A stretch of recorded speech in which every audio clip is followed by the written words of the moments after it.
My own son looked me in the eye and told me I was a disgrace who needed to hide in her room so his mother-in-law could take my seat at the head of the table.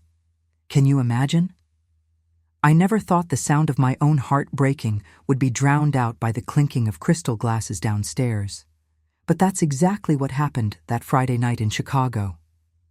My name is Margaret Sterling, and if you've ever seen a massive Sterling Industries truck barreling down the highway, you've seen my life's work. I'm 74 years old now, and I built that logistics empire from absolute scratch. I started it when I was a young widow, facing down brutal Chicago winters and rooms full of skeptical men who thought a woman's place was in the kitchen, not managing a fleet. I raised Brandon on my own while building a legacy that most men only dream of. I paid for his Ivy League education.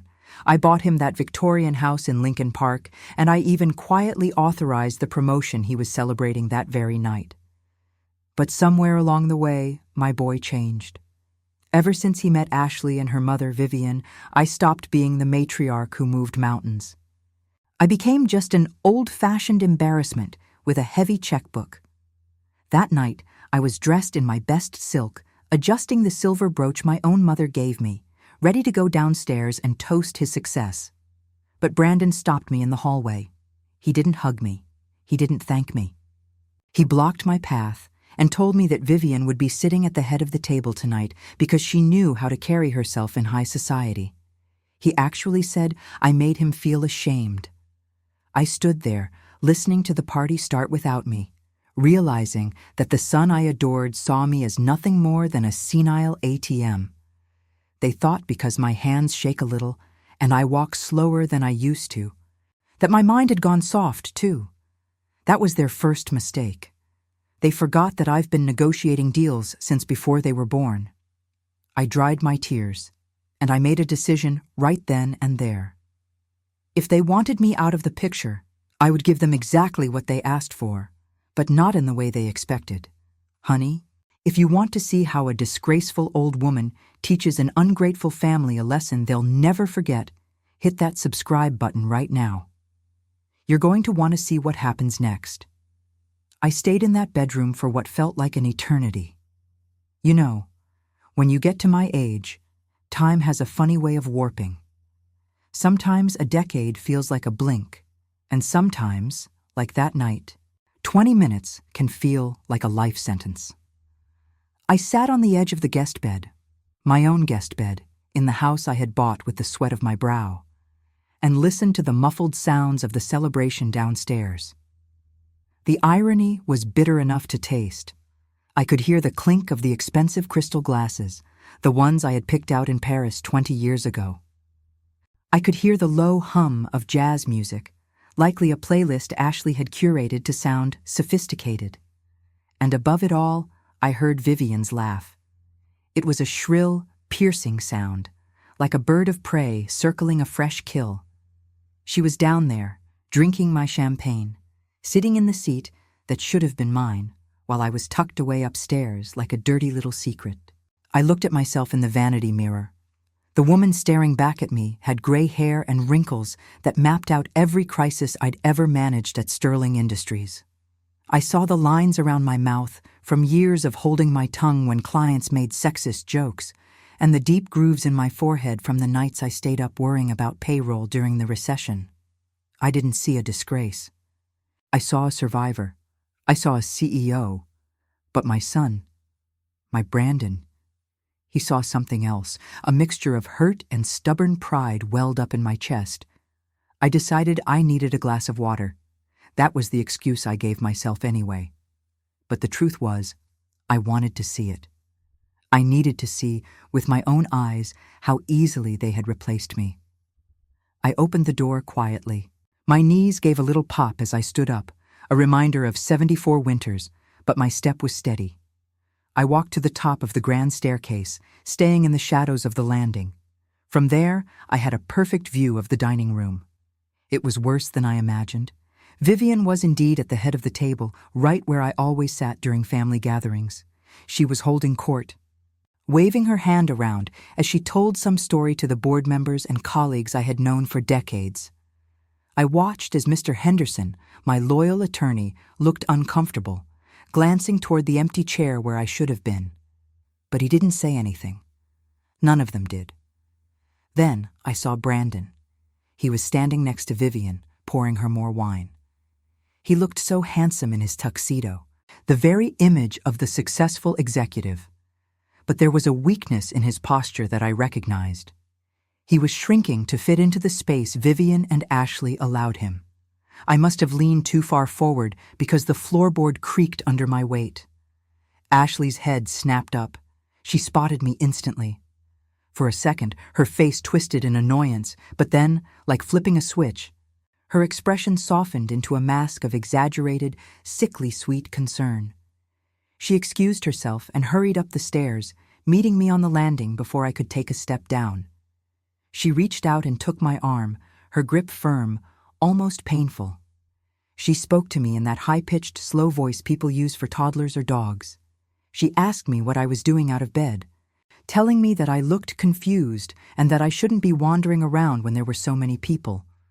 I pulled my arm back and told her clearly that I wasn't confused, I was just thirsty, and that I was perfectly capable of walking down the stairs of a house I paid for. That's when Brandon came up. He didn't look me in the eye.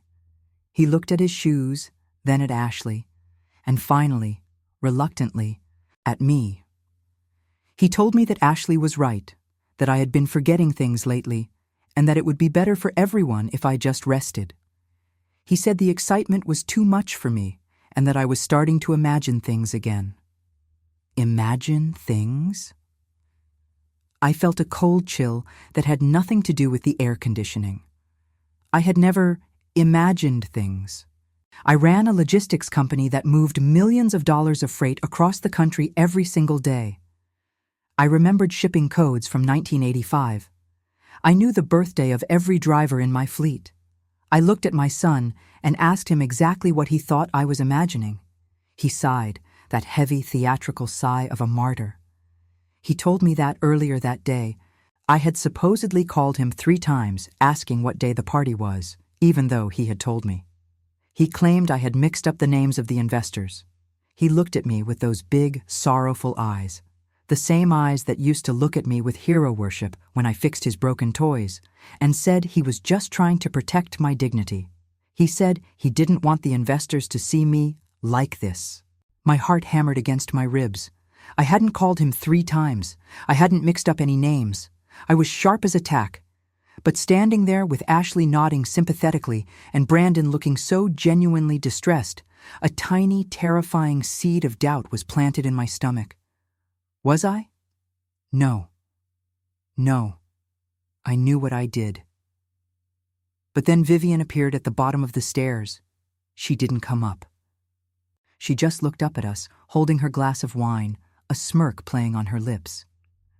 She called out loud enough for the guests nearby to hear, asking if poor Margaret was having another one of her episodes. That was the moment the ground shifted beneath my feet. Episodes. The word hung in the air like toxic smoke. I had never had an episode in my life. This wasn't just about them being embarrassed by my age or my lack of socialite polish. This was a narrative. They were building a story, brick by brick, lie by lie. I let Brandon guide me back to the bedroom. I didn't fight him. I felt sudden exhaustion, the weight of the betrayal pressing down on my shoulders, heavier than any physical load. He tucked me in, patting my hand with a touch that felt patronizing rather than loving. He told me to just sleep, that we would talk about options for my care in the morning. Options for my care. The phrase echoed in the empty room after he closed the door. I lay there in the dark, staring at the ceiling, listening to the party continue without me. But I didn't sleep. My mind, the mind they claimed was failing, was racing at 100 miles an hour. I replayed the last few months in my head. The times Brandon said I lost my keys when I knew I put them on the hook. The time Ashley claimed I missed a doctor's appointment that I never wrote down because they never told me about it. I had thought I was just getting older, maybe a little forgetful. We all fear that, don't we? The slow fade. But tonight, the way Vivian smiled, the practiced concern in Ashley's voice, the rehearsed lines Brandon recited, it all clicked into place. Around midnight, the music stopped. I heard the front door closing as the last guests left. I heard the clatter of dishes being cleared. And then I heard voices in the hallway just outside my door. They must have thought I was asleep. They must have thought the senile old woman was out cold. I held my breath, my body rigid under the duvet. I heard Ashley's voice first. She was complaining about how close I had come to ruining the mood. She mentioned that Mr. Henderson had been asking too many questions about why I wasn't there. Then Vivian spoke. Her voice was lower, sharper. She told them not to worry about Henderson. She said that once the medical evaluation was on file, Henderson wouldn't have a choice. She said that tonight was a success because they had successfully planted the seed with the board members. She said everyone saw exactly what they wanted them to see, a frail, confused woman who needed to be relieved of her heavy burdens. And then, the voice that cut the deepest. Brandon. He asked if they were sure about the timeline.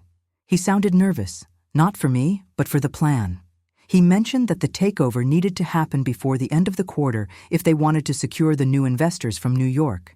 He said he didn't want to drag it out. He just wanted me to sign the power of attorney so they could move on. Move on. Move on from me. Move on with my company, my money, my life's work. I waited until their footsteps faded down the hall towards the master bedroom. I sat up in the darkness, my hands trembling. But they weren't trembling from weakness or age anymore. They were trembling with a rage so cold it felt like ice in my veins. They weren't just being mean. They weren't just ungrateful. My family was actively gaslighting me. They were manufacturing a decline I wasn't experiencing so they could steal the empire I built. They thought I was a helpless old woman losing her grip on reality. I walked to the window and looked out at the Chicago skyline, the city I had conquered when Brandon was still in diapers. They thought the game was over because they had sent me to my room. I wiped a single tear from my cheek. It would be the last one I shed for them. They wanted a senile old lady? Fine. I would give them a performance worthy of an Oscar. But while they were watching the act, they wouldn't see the knife coming until it was too late. I wasn't paranoid. I wasn't confused. I was at war. And I knew exactly where to start my counterattack. The hardest part of being a spy in your own family isn't the sneaking around, it's the acting. When I walked into the kitchen the morning after the party, I had to force my hands to shake just a little more than usual. I had to deliberately look past the coffee pot and ask Ashley where we kept the mugs, even though they've been in the same cupboard for 5 years. I watched them exchange glances over their avocado toast. It was a look of conspiratorial pity. Ashley smiled that tight plastic smile of hers and guided me to the chair, telling me to just sit down and let them take care of everything. Brandon wouldn't even look at me. He was too busy scrolling on his phone, likely checking the stock prices of the company he thought he was about to steal. They told me they were going to the club for a few hours, tennis for Ashley, a business brunch for Brandon and Vivian. They asked if I would be okay alone or if they should call the nurse service. I told them I would just nap in my chair, that my old bones were tired from the excitement. I played the part of the exhausted, fading matriarch so well, I almost won myself an award. The moment the front door clicked shut and I heard the purr of Brandon's luxury SUV fade down the driveway, I dropped the act. My posture straightened. The tremor in my hands vanished. I wasn't Nana anymore. I was Margaret Sterling, CEO. I went straight to Brandon's home office. He always told me it was secure and private, but my son has never been good at operational security. He gets that from his father, God rest his soul. I knew exactly where to look. You see, people of my generation, we trust paper. We like the feel of a contract in our hands. But people of Brandon's generation, they trust passwords, but they are lazy with them. I sat at his massive mahogany desk, a desk I bought him when he graduated, and looked at his computer, locked. But I didn't need to be a hacker to get in. I looked under the keyboard. Nothing. I opened the top drawer. There, stuck to the bottom of a stapler, was a yellow sticky note with a string of numbers. His wedding anniversary. Predictable. I logged in, but before I started digging through the digital files, I went for the physical ones. I knew Brandon. He liked to print things out to feel important. He needed to see his schemes in black and white. I found the safe behind a landscape painting that looked like generic hotel art. The combination? His birthday. I almost laughed out loud. For a man trying to outsmart his mother, he certainly wasn't trying very hard. Inside the safe, there was a thick manila envelope. No label. I took it out and sat in his leather chair, putting on my reading glasses. The first document made my breath catch in my throat. It was a draft for a petition for guardianship. They had already filled it out. They had listed incidents that were exaggerated or flat-out lies, documenting my rapid cognitive decline. There were dates listed where they claimed I had wandered off, forgotten my name, or become aggressive. I remembered those dates. On one of them, I was negotiating a union contract. On another, I was at the cemetery visiting my husband. But it was the second document that turned my shock into nausea. It was a financial projection titled Project Legacy, a fancy name for a grave robbery. It was an email printout from Vivian to a private equity firm in New York, a firm known for stripping assets, not building companies. The email chain detailed the plan. Vivian explained that once Brandon had power of attorney over my affairs, which they expected to secure within the week following my medical evaluation, they would immediately initiate a sell-off of Sterling Industries' assets. Not the company as a whole. No, they wanted to sell the fleet, the warehouses, the land. They were going to dismantle 50 years of my hard work for quick cash. And the reason why was right there in the next paragraph. Vivian was broke. My sophisticated high society co-grandmother was drowning in debt. It seemed her investments in Europe were nothing more than bad gambling habits and failed real estate ventures. She needed a bailout, and I was the golden goose. Ashley knew. Brandon knew. I read my son's reply to her email. He asked if they really had to sell the Chicago headquarters. He said he had sentimental attachment to it. Vivian's reply was brutal. She told him to grow up, that the real money was in the liquidation, and that with his share, he could buy 10 buildings in Chicago if he wanted. She told him that Margaret won't know the difference in the facility we're sending her to. The facility. I dug deeper into the folder. There was a brochure for Sunset Meadows Memory Care. It looked nice on the cover, all manicured lawns and smiling nurses. But I flipped to the back, where someone, Ashley by the handwriting, had circled the secure unit pricing. It was a high-security wing for severe dementia patients. They weren't planning on taking care of me. They were planning on locking me away so I couldn't object when they ripped my company apart. I felt a tear slide down my cheek, hot and angry. I had spent my life building a shield around this family. I had insulated them from every hardship, every cold wind. And because they never had to build anything themselves, they didn't understand the value of what they were destroying. To them, Sterling Industries wasn't a legacy of hard work and integrity. It was just a pile of wood to be burned for a quick fire. I took out my phone, a smartphone they thought I only used for Candy Crush, and I started taking photos. I photographed every page of the guardianship petition. I photographed the emails. I photographed the brochure. Then I saw something else in the safe, a small velvet box. I opened it. Inside was my mother's diamond ring, the one I had given to Brandon to propose to Ashley years ago. But it wasn't the ring Ashley wore. This was the real one.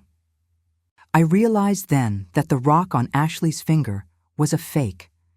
They had pawned the heirloom, my mother's engagement ring, years ago, likely to cover one of their earlier debts. They had replaced the stone with glass and kept the setting, thinking I was too blind to notice the lack of fire in the gem. That small, personal betrayal hurt almost more than the corporate one. That ring survived the Great Depression. It survived my father's death in the war.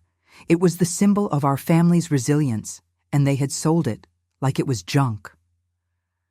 I heard a car door slam outside. Panic spiked in my chest. They were back early. I shoved the papers back into the envelope, threw it into the safe, and spun the dial. I wiped the desk with my sleeve to remove any smudges. I checked the computer screen. I had forgotten to log out. My fingers flew across the keyboard. Sign out. Shut down. I heard the front door open downstairs.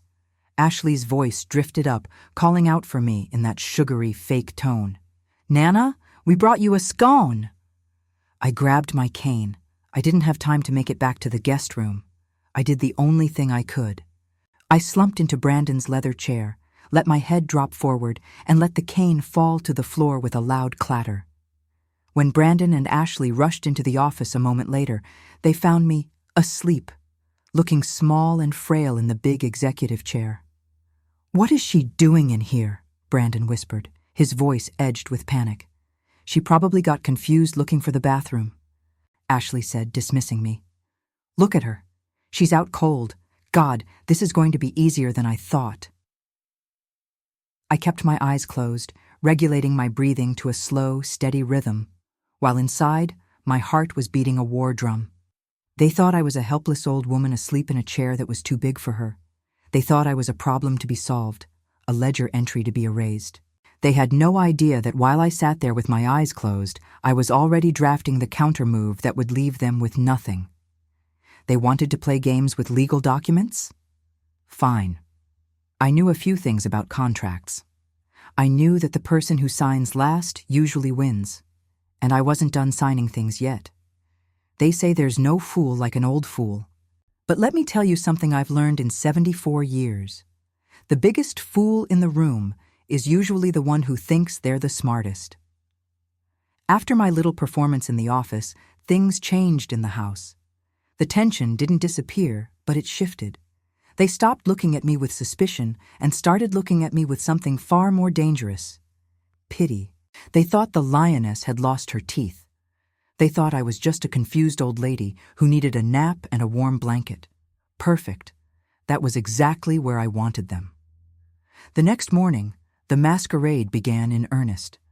I shuffled into the living room wearing my oldest, most faded housecoat, the one I usually only wear when I have the flu. I left my hair uncombed. I even left my hearing aid on the nightstand upstairs, not because I didn't need it, but because I wanted them to think they had to shout at me.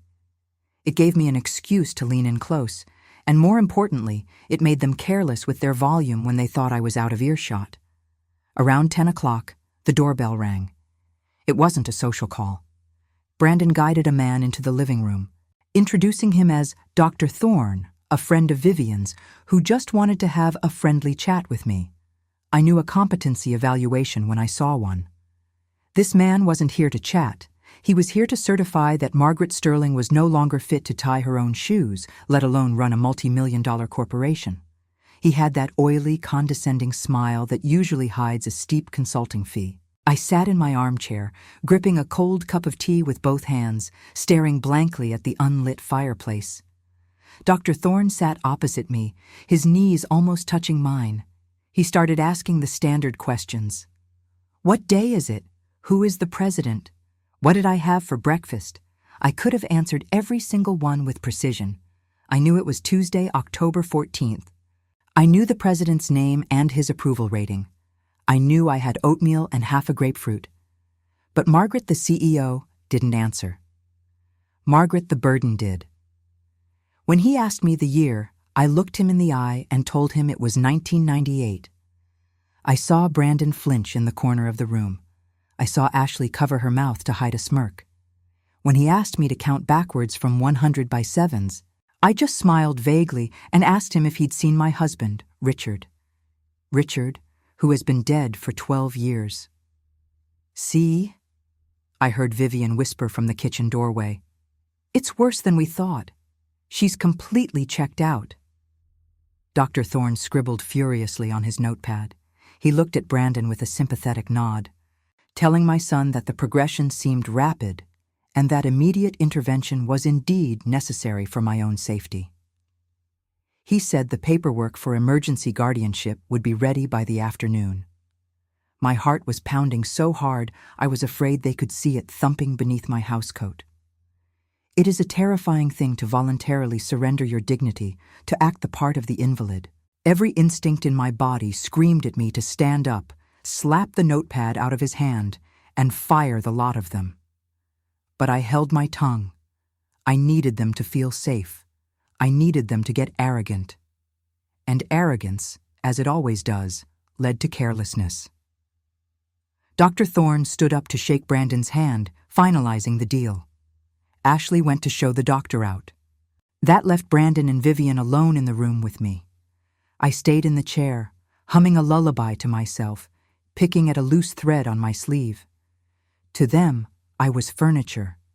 I was a problem that had just been solved. Vivian walked over to the wet bar and poured herself a drink at 10:30 in the morning. She took a long sip and turned to Brandon. Her face wasn't masked by fake concern anymore. It was flushed with greedy triumph. She looked at my son and told him that he needed to call the contact at the New York firm immediately. She said that now that the doctor had signed off, they didn't need to wait for the court hearing to access the corporate reserve accounts. Brandon hesitated. He looked at me, then back at her. He asked her if she was sure about the accounting adjustment. He sounded nervous. He mentioned that if the auditors looked too closely at the Q3 reports, they might notice that the losses were manufactured. My humming didn't stop, but my soul went cold. Manufactured losses. Vivian laughed, a harsh, barking sound. She told him not to be such a coward. She explained that she had already hidden the real profit reports in the one place no one would ever look. She said that as long as they controlled the narrative that I was senile and had mismanaged the company into the ground, the board would be begging to sell the assets just to stop the bleeding. And then, she said the thing that gave me the key to my victory. She told Brandon that the unadulterated, original financial records, the ones that proved Sterling Industries was actually having its best year in a decade, were on a flash drive in her purse, the red Hermes bag she carried everywhere. She said she was keeping it as insurance until the sale went through, just in case the buyers tried to lowball them. She said she planned to destroy it the moment the wire transfer hit her account on Friday. Friday. That was 3 days away. I had 3 days. And I knew exactly where the smoking gun was. It wasn't in a safe or a bank vault. It was in that gaudy red leather bag sitting on the hallway console table. Brandon nodded, seemingly reassured. He told her he would make the call. He looked at me one last time, a flicker of guilt crossing his face, before he pushed it down. He said, "It's for her own good, really. She's not there anymore." "She's gone, Brandon," Vivian said, dismissing me with a wave of her glass. "The Margaret you knew is gone. We're just cleaning up the mess." They walked out of the room, discussing which assets to liquidate first. I sat there for a long time after they left. The humiliation of playing the fool burned in my gut like acid. But beneath the anger, there was a fierce, cold resolve.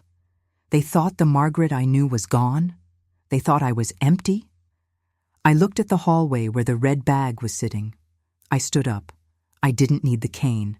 I didn't need the railing. They had made a fatal error. They assumed that because my body was old, my spirit was weak. They assumed that because I was silent, I wasn't listening. And worst of all, they told me exactly where they buried the body. I wasn't just going to stop the sale. I was going to expose the fraud. I was going to prove that not only was I competent, but I was the only honest person left in this family.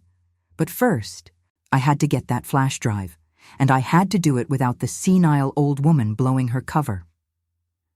I walked toward the hallway. The game of masks was over. Now it was time for a little theft. You know, in business, they teach you about risk assessment. But nobody assesses risk quite like a grandmother who has just realized her entire family is a pack of wolves. The red Hermes bag. That was my target. It sat on the marble kitchen island like a trophy, mocking me. It was Wednesday, 2 days before their planned sale of my life's work. Vivian, Ashley, and Brandon were in the sunroom, laughing about something, probably spending the money they hadn't stolen yet. I knew I couldn't just walk up and rummage through her purse. I was supposed to be the confused old lady. Remember? Confused old ladies don't commit corporate espionage. They nap and drink tea. So, I had to create a distraction. And if there's one thing people expect from the elderly, it's clumsiness.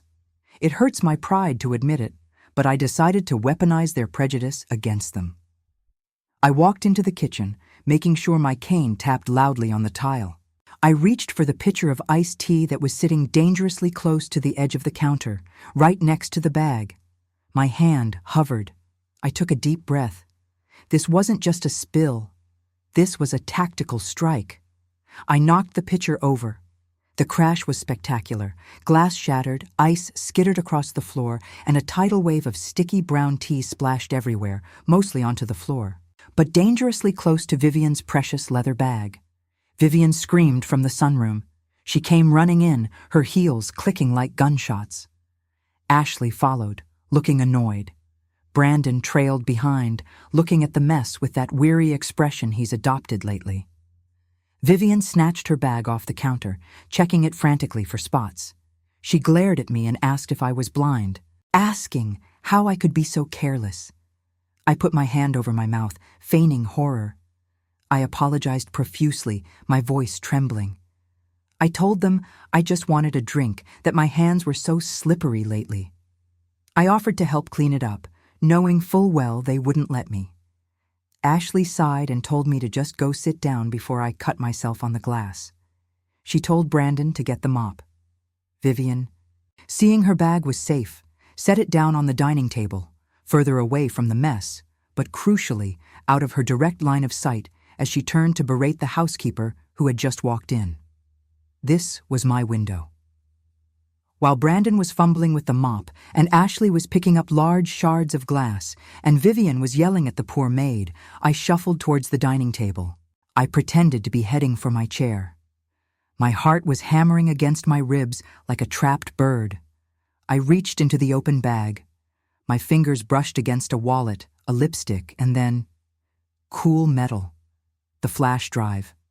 I closed my fist around it. I slid it into the deep pocket of my housecoat in one fluid motion. I sat down at the table, looking for all the world like a frightened old woman waiting for instructions.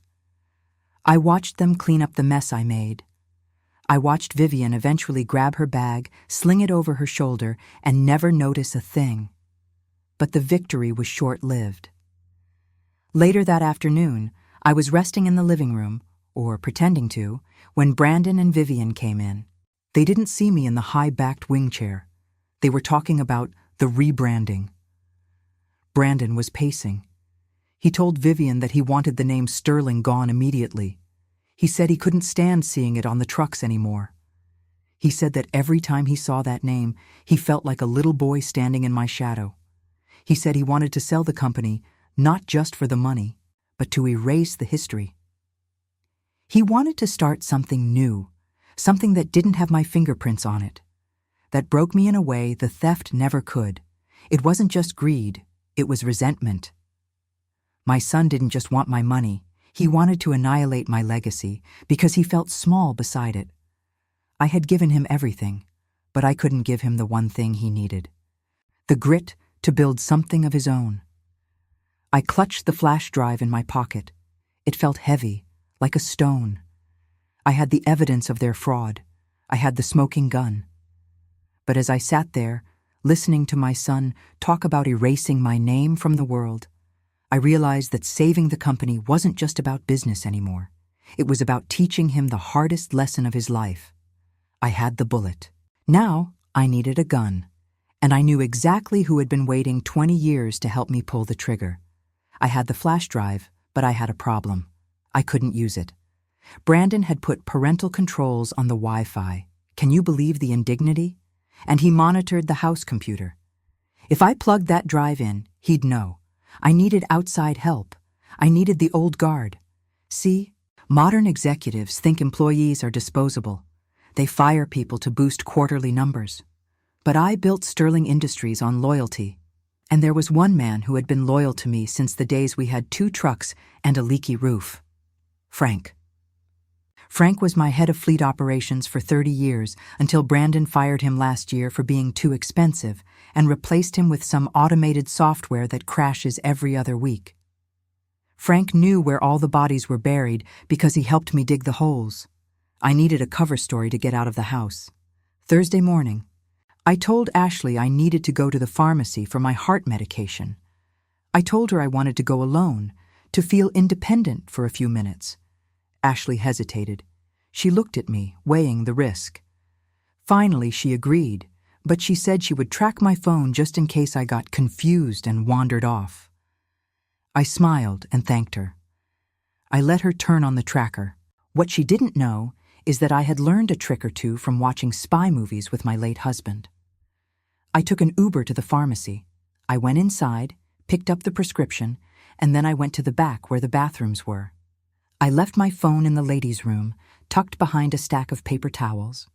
Then, I walked out the back door and got into the beat-up Ford pickup truck waiting in the alley. Frank looked older, his face lined like a road map, but his eyes were sharp. He didn't say a word. He just nodded, handed me a coffee, black, 2 sugars, just how I like it, and drove. We went to a diner on the outskirts of town, a place where the waitress calls you sugar, and nobody asks why a grandma is huddled over a laptop with a mechanic. I handed Frank the flash drive. He plugged it into his rugged, grease-stained laptop. We sat in silence as he scrolled through the files. I watched his face. First, he looked confused. Then his eyebrows shot up. And finally, a slow, angry red flushed up his neck. He turned the screen to me.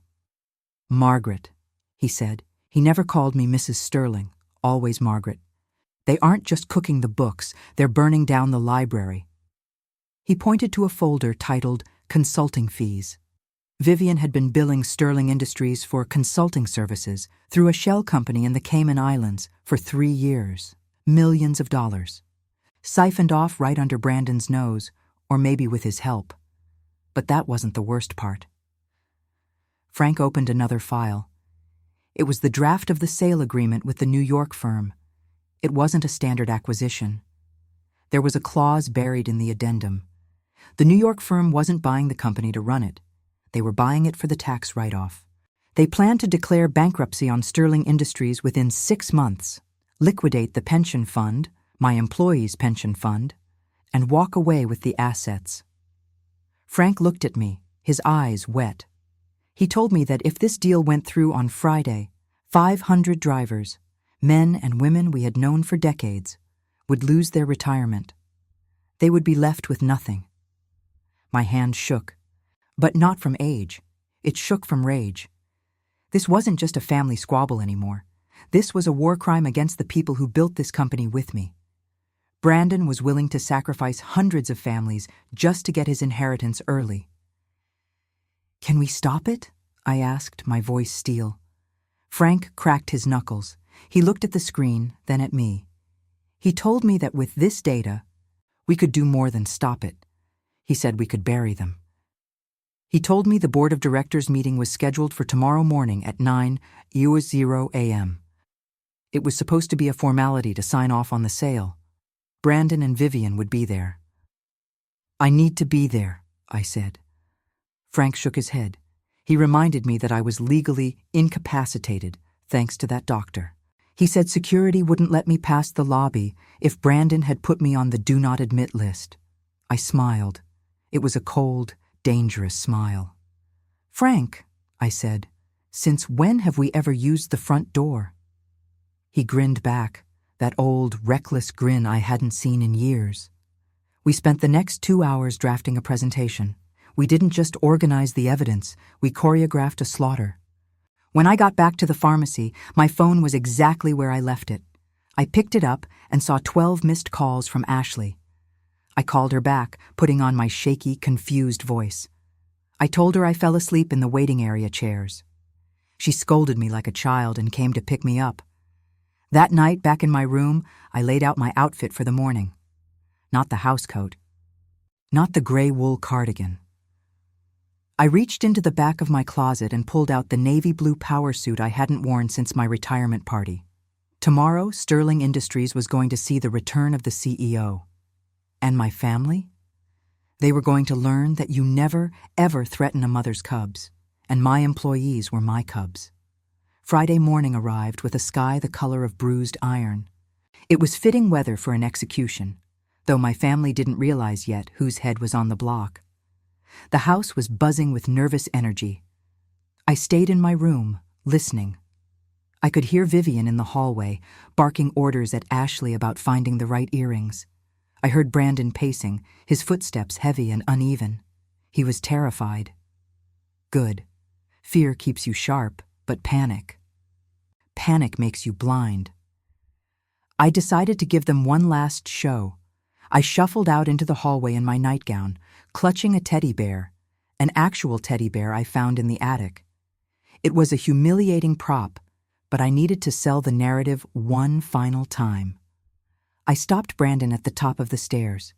He looked impeccable in his charcoal suit, but his eyes were bloodshot. I looked up at him and asked, in a small, trembling voice, if he was going to school today and if he would be home for snack time. He flinched. For a second, I saw real pain in his face. He reached out, touched my shoulder, and told me that he was going to work, just like Daddy used to. He told Ashley to make sure I took my pills and went back to bed. He couldn't get away fast enough. The guilt was eating him alive, but not enough to stop him. Vivian didn't even look at me. She just checked her watch and told them they were running late for the closing ceremony. As soon as the heavy front door slammed shut and the electronic lock engaged, I dropped the teddy bear. I walked back into my room and locked the door. I had 45 minutes before Frank was scheduled to meet me. I stripped off the nightgown. I went to the back of the closet and pulled out the garment bag I had hidden there days ago. I put on the navy blue St. John's suit. It was a little looser than it was 10 years ago, but the tailoring was classic. I put on my pearls, the real ones, not the costume jewelry they let me keep. I pinned the silver brooch to my lapel, and then I applied my lipstick. Red, the color of war. When I looked in the mirror, I didn't see a confused grandmother. I saw the woman who had stared down union bosses and hostile takeover attempts in the 80s. The Nana mask was gone. Margaret Sterling was back. My phone buzzed. It was Frank. Packages ready. I didn't leave through the front door. Ashley was downstairs, likely distracted by her Pilates class on the TV, but I couldn't risk it. I climbed out the window of the guest room, onto the flat roof of the porch, a trick I used to catch Brandon doing when he was 16, and climbed down the trellis. My knees screamed in protest, and for a moment, my heart fluttered in my chest, a stark reminder that I was 74, not 40, but I gritted my teeth. I wasn't going to let a little arthritis stop me from saving my legacy. Frank was waiting in the alley in the same beat-up truck. When I climbed in, he let out a low whistle. He told me I looked like I was ready to fire God himself. We drove to the Sterling Industries headquarters. The glass building towered over the industrial district, a monument to my life's work. "Front door?" Frank asked, though he knew the answer. "Loading dock," I replied. We pulled around the back. The security guard at the gate was a young man I didn't recognize, one of the new hires Brandon brought in to cut costs. He stepped out to stop us, but Frank just rolled down the window and called him by name, asking how his mother's surgery went. The boy looked confused but waved us through. That's the thing about the old guard. We know people, not just employee ID numbers. We parked near the freight elevators. This was the heart of the building, the place that smelled of diesel and cardboard and hard work. It smelled like home. Frank walked me to the elevator. He handed me the laptop case. He put a hand on my shoulder and told me to give them hell. He said he would be waiting right here with the engine running, just in case. I took the freight elevator up to the 40th floor. It was a slow ride. With every floor that passed, my pulse steadied. I closed my eyes and visualized the boardroom. I knew exactly where everyone would be sitting. I knew the lighting. I knew the acoustics. The elevator doors opened into the catering prep area, just behind the main boardroom. I could hear voices through the service door. I heard the slick, polished voice of the lawyer from the New York firm. He was congratulating Brandon on a visionary decision. I heard Vivian. She was laughing, that same shrill laugh from the party. She was saying that it was a relief to finally modernize the company, to trim the dead weight. Dead weight. I stood there for a moment, adjusting my cuffs. I took a deep breath, filling my lungs with the recycled air of the empire I built. They thought I was at home, sleeping off my senility. They thought the chair at the head of the table was empty, waiting for a new master. I reached for the handle of the heavy oak door. My hand didn't shake, not even a little. Tomorrow, they would learn that age brings wisdom. But today? Today they were going to learn that you never, ever bury a woman who isn't dead yet. I didn't knock. I didn't sneak in. I threw the double doors open with enough force that they banged against the mahogany paneling, the sound echoing like a gunshot in the silent room. 12 heads snapped toward me. The scene was exactly as I had pictured it. The long table was covered in documents. The lawyers were poised with their expensive pens. Vivian was sitting to the right of the head chair. Brandon was standing, a glass of champagne halfway to his mouth. For a solid 10 seconds, nobody moved. The silence was absolute. It was the silence of people seeing a ghost. Brandon dropped his glass. It shattered on the floor, splashing champagne onto his Italian shoes. He stammered, his face draining of color, asking what I was doing there. He looked at Ashley, who had somehow beaten me there and was shrinking into the corner, and asked how I got out. Vivian was the first to recover. She stood up, her face twisting into a mask of faux concern that was slipping badly. She announced to the room that her poor mother-in-law had escaped her care, that I was having a severe episode, and she apologized for the interruption. She gestured to the 2 security guards by the door to remove me. "Sit down, Vivian," I said. My voice wasn't loud. It didn't need to be. It was the voice I used to close million-dollar deals. It was the voice of the CEO. The security guards hesitated. They looked at me, standing tall in my power suit, eyes blazing, and they looked at Vivian. They knew who signed the checks for the last 30 years. They didn't move. I walked to the head of the table. The lawyer from New York tried to block my path, telling me that this was a closed meeting. I didn't even look at him. I simply told him that since I was still the majority shareholder and the chairwoman of the board, no meeting was closed to me. I reached the head of the table. Vivian was still standing there.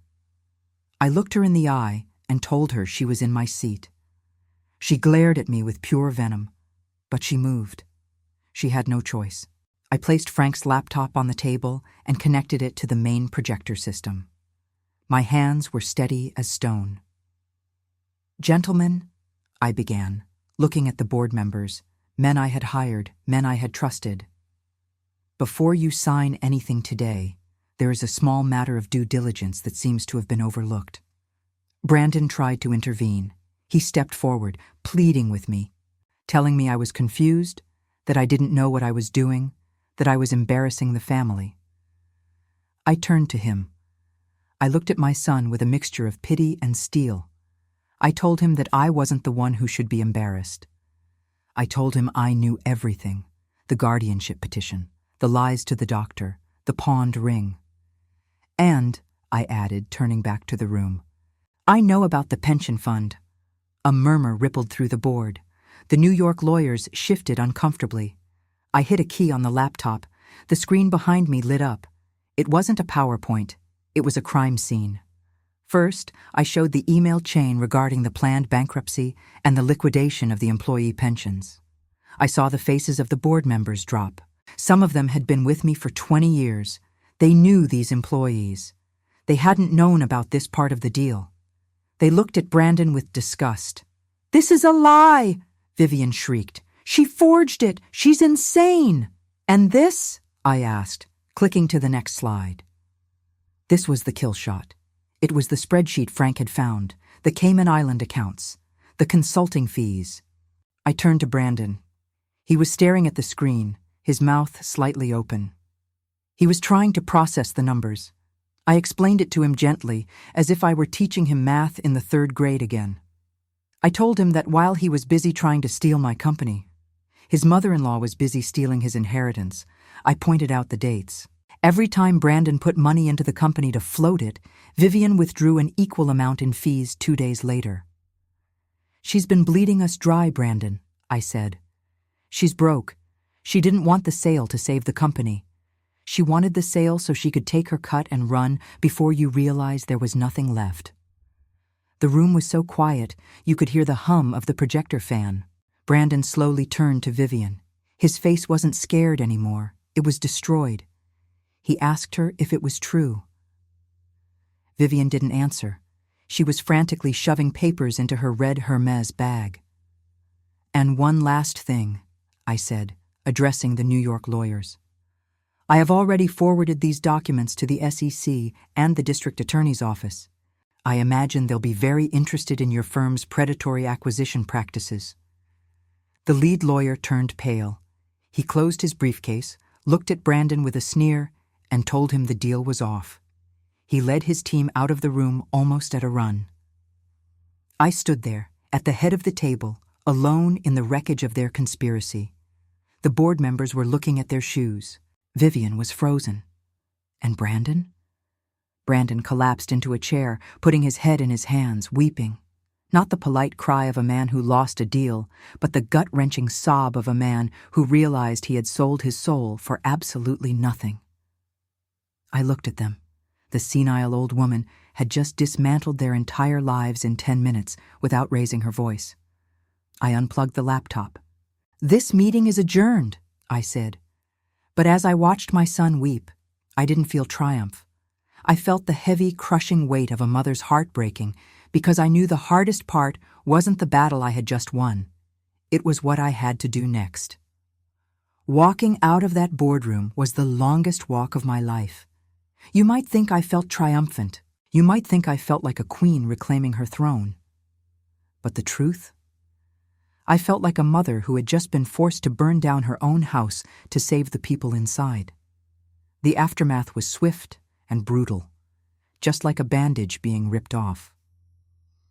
Vivian didn't leave the building on her own accord. The security team, the ones who remembered who really signed their paychecks, escorted her to the lobby where 2 officers were waiting. It turns out the district attorney had been very interested in those Cayman Island accounts Frank and I uncovered. I watched from the window as she was led into a squad car, clutching that red Hermes bag like it was a life preserver. She looked small. All that arrogance, all that cruelty, stripped away by the cold reality of the law. Ashley didn't stick around for the fallout. The moment the company credit cards were canceled and the foreclosure notice was taped to the door of the Victorian house in Lincoln Park, she filed for divorce. She told Brandon that she couldn't be attached to a sinking ship. It broke his heart, I know, but I also knew that one day he would thank me for exposing her for exactly who she was. But the hardest thing, the thing that still wakes me up at night sometimes, was firing my own son. I didn't do it in the boardroom. I did it in my office, quietly.